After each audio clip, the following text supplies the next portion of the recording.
PUV Modernization Program hurot na suspenderon kan Senado, huli tadai sumuot ini pinagplanuhan asin hinidali ang implementasyon. Ang mga jeepney driver sa Kanaaman Camarines Sur hagad na dagos ng halion ang programa. Tutukan sa report ni Jessica Calinog. Day pinag-isipan nin marhay, day napag-adalan asin napagplanuhan nin pakaray, asin garupig hidali.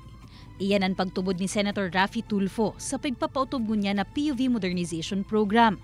Kaya makalisan ginibong public hearing kan Committee on Public Services sa Senado kan Hulyo 24. Pigtutulod ka ining suspendero na muna ang implementasyon kan programa. Kung nga po ito, dapat day na tayo na naka. Day na abo nga niyang kanto. Kaya lang pagparipirit.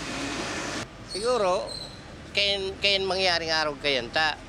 Baka talaga dahil man napaabot sa gabos na na ang araw kaning modernization. Garuda nga ni ang mga driver asin operator sa naharani sa central office kan mga ahensya kan gobyerno ana ko konsulta dapit sa programang ini. Kaya para kidjani kan Kanaaman Camarines Sur, i-abolish o dagos na sa nalugod na halion ang PUV modernization. Ngunyan po kaya ang konsultasyon kaya dahil gaya nakakakomunikasyon kaya mayang gaya kami pagkaaram sa mga aruken na programa.